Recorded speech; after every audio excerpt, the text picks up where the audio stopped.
Welcome back जी, एक बार फिर वापस आ चुके हैं और अब हम बात करेंगे दुनिया भर के अंदर जो कुछ हो रहा है। हमने अक्सर फ़लस्तीन के मसले को भी उठाने की भरपूर कोशिश की और अभी आजकल हम देख रहे हैं कि मुल्क शाम के अंदर जो इस वक्त झड़पें शुरू हो चुकी हैं, बशार अल असद ग्रुप है और दूसरा सामने जो ग्रुप है, इनके दरमियान और एक दफ़ा फिर तख्ता उल्टाने की कोशिशें की जा रही हैं। और एक हमने देखा तो माजी के अंदर भी जिस तरह की चीज़ें होती रही हैं मुल्क शाम के अंदर, और मुख्तलिफ ममालिक के मकासद होते हैं यहाँ पे, कनेक्शंस हैं, प्रॉक्सी जो है वो वॉर्स होती हैं यहाँ पे, और जो सिचुएशंस होती हैं वो बड़ी खौफनाक शक्ल इख्तियार कर जाती हैं। अभी भी ऐसा ही कुछ हुआ है, इस पर भी बात करेंगे कि क्या होने जा रहा है, अभी तक डेवलपमेंट क्या है, क्योंकि इसका कनेक्शन कहीं ना कहीं जाकर पूरे इस मशरिक़ वस्ता के अंदर फैलता है। क्योंकि जो शख्स यहाँ पर बरसर इक़्तिदार आ जाएगा वो शख्स पूरे जो मिडिल ईस्ट है उसके ऊपर काबिज़ हो सकता है। मिडिल ईस्ट ऐसा टुकड़ा है जिसका कनेक्शन पूरी दुनिया से, इस वक्त हर कंट्री की नज़र जो है मिडिल ईस्ट के ऊपर टिकी हुई है। हम इस पर बात करेंगे। हमारे साथ इस वक्त माहिर उमूर है मशरिक़ वस्ता के ऊपर और बड़े एक महारत रखते हैं गल्फ़ कंट्रीज़ पे और मिडिल ईस्ट पर। अली ज़मान साहब हमारे साथ कॉल पर मौजूद हैं। अली भाई अस्सलाम वालेकुम, कैसे हैं आप, खैरियत से हैं? जी वालेकुम अस्सलाम बिलाल खान।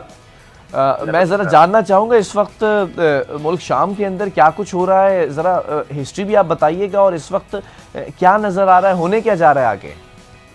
ठीक है बिलाल खान, देखिए कि शाम का जो अभी हालिया नया तनाज़ा शुरू हुआ है 27 नवंबर से, ये काफ़ी दूर की इसका एक बैकग्राउंड है, पूरा पस मंज़र रखता है।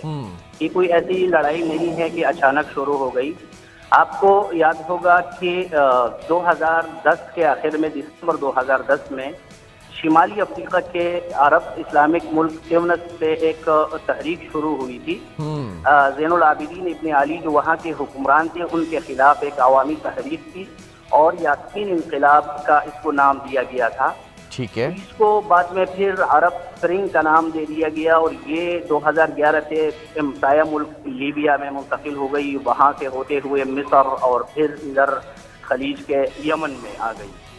और ये वो अरब स्प्रिंग तहरीक थी कि जो वहाँ के जो हुक्मरान हैं, जो वहाँ की हुकूमतें हैं, उनके खिलाफ एक अवामी तहरीक की शक्ल की बज़ाहिर इसको यूँ नक्शा दिया जा रहा था और ये तासुर दिया जा रहा था कि ये मुकम्मल तौर पर एक अवामी तहरीक है। ठीक है। यही तहरीक शाम में भी आ गई और मार्च 2011 में शाम के जो इलाका है दराज जनूब में, वहाँ पर स्कूल के बच्चों ने कुछ कच्चाकिंग की और कुछ अवामी मुजाहरे शुरू हो गए थे वहाँ के जो हुक्मरान हैं बशार अल असद, उनके खिलाफ। ये अरब स्प्रिंग का ही एक सिलसिला था, उसी सिलसिले की एक कड़ी थी शाम का भी। लेकिन दीगर ममालिक में, मिस्र में जैसे वहाँ पर हुस्नी मुबारक का इक़्तिदार वो गया और उसके बाद तब्दीली आ गई। फिर इसी तरह लीबिया में मुअम्मर अल क़ज़्ज़ाफ़ी का इक़्तिदार, उनकी हुकूमत ख़त्म हो गई। और ट्यूनिस में भी शाम का भी ये मामला था, सूडान भी इसी का शिकार हुआ है। लेकिन बाद में जब आवाम ने देखा और अंदाज़ा लगाया गया, तखमीना लगाया गया, तो ये जो अरब स्प्रिंग नाम की तहरीक शुरू हो गई थी, बजाय इसके कि वहाँ के हुक्मरानों के लिए नुकसानदा साबित होगी, ये वहाँ के जो आवाम जिन्होंने इस तहरीक में अहम किरदार अदा किया था, उनके लिए ये उन पर फ्लड गई है और उनको इसके नुकसान आने लगे। वहाँ लोग बेघर होने लगे, वहाँ लोग कत्ल होने लगे। शाम की जब मार्च 2011 से ये सिलसिला शुरू हो गया, शाम का जरा को मालूम भी होगा कि शाम मिडिल ईस्ट मशरिक़ वस्ता की दीगर ममालिक से कुछ हवालों से मुख्तलिफ है। बिल्कुल ऐसा ही है। उसकी वजह उसकी ये है कि शामी लड़ाई जो है, इसके अंदर शाम के हवाले से मजहबी नुसूस में कुछ इस किस्म के अल्फाज और कुछ इस किस्म के तासुरात का इजहार किया गया है कि जिसकी मुख्तलिफ जो रेडिकल तंजीमें होती है, अस्करी मिलिटेंसी तंजीमें होती है, वो इसके मुख्तलिफ तफसीरात और तशरीहात लेती है अपने अपने फहम और फिरासत के मुताबिक। ठीक है। तो शाम की लड़ाई जैसे 2011 में ये वहाँ अवामी तहरीक शुरू हुई, उस तहरीक को दबाने के लिए या उन मुजाहरों, हुकूमत मुखालिफ मुजाहरों के लिए जब गवर्नमेंट ने फोर्सेस का इस्तेमाल किया, तो वो लड़ाई एक नजरियाती लड़ाई और एक नजरियाती जंग बन गई और दुनिया की दीगर ममालिक से जो मिलिटेंसी तंजीमें थी और उनके अफराद थे, अस्करियत पसंद थे, तो वो आकर शाम में जमा होना शुरू हो गए। ठीक है। एक ऐसा नाजुक दौर था कि पहले 2001 और 2003 में इराक और अफगानिस्तान بہت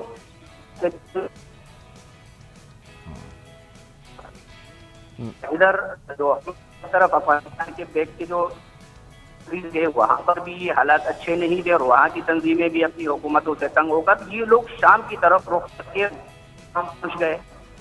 شام میں بیسکلی یہ حکومت کی فورسز کی جانب سے ایک آپریشن تھا عوامی مظاہروں کو دبانے کے لیے, لیکن اس سے ٹھیک ہے. میں ذرا ٹیکنیکل ٹیم بھی دیکھیں, ذرا آواز میں ڈسٹورشن آ رہی ہے. میں ذرا یہ بھی جاننا چاہوں گا علی زمان صاحب کہ اس وقت جو شام کی صورتحال ہے, بشار الاسد گروپ کی اگر بات کر لی جائے تو جو سامنے گروپ ہے اینٹی گروپ, اس کے مقاصد کیا ہیں اور کیا کہا جا رہا ہے, قیاس سرائیاں کیا ہو رہی ہیں, بیک اپ سپورٹ کس کی ہے؟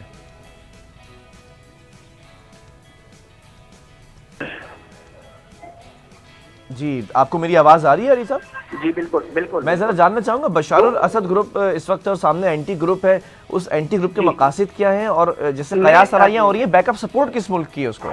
ٹھیک ہے ٹھیک ہے. 2011 سے جیسے میں عرض کر رہا تھا 2011 میں یہاں پر لاسٹ میں ہیئت التحریر کے نام سے یا تحریر الشام کے نام سے بھی تنظیم بن گئی, اور بھی مختلف تنظیمیں تھیں, الجبہہ فرنٹ ہو گئی.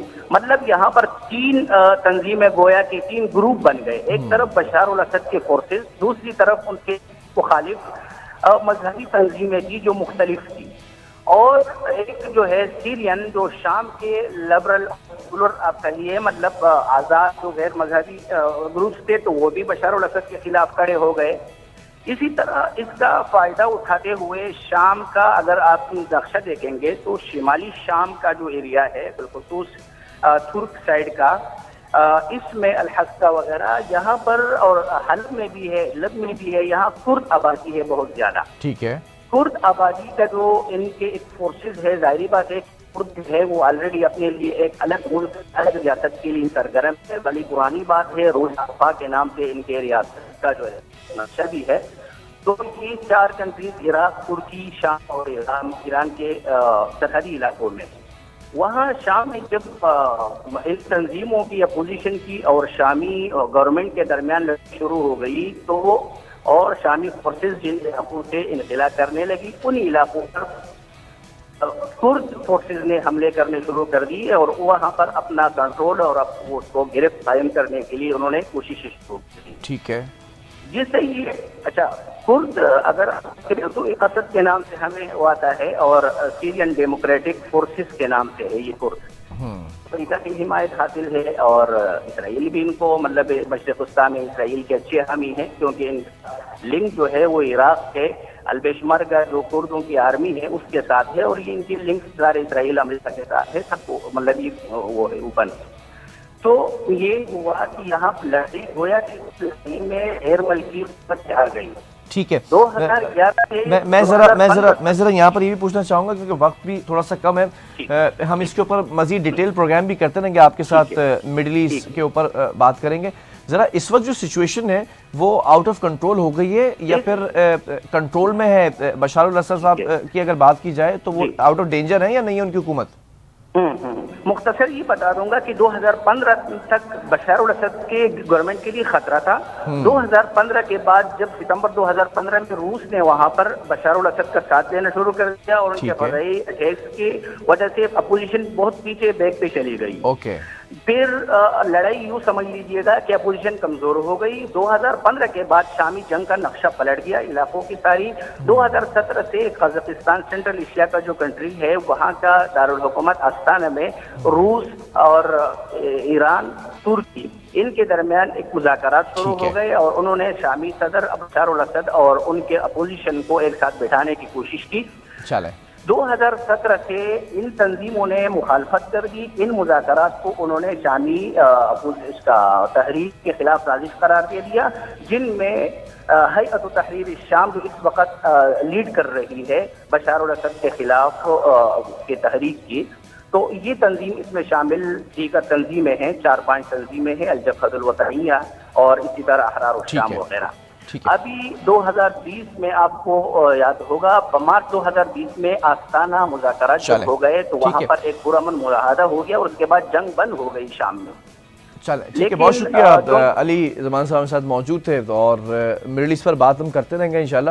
اور اب دیکھنا یہ ہے کہ آگے ہونے کیا جا رہا ہے ملک شام کے اندر، لیکن پروگرام کا وقت ختم ہو چکا ہے. جب تک کے لیے مجھے دیجیے اجازت، اللہ حافظ.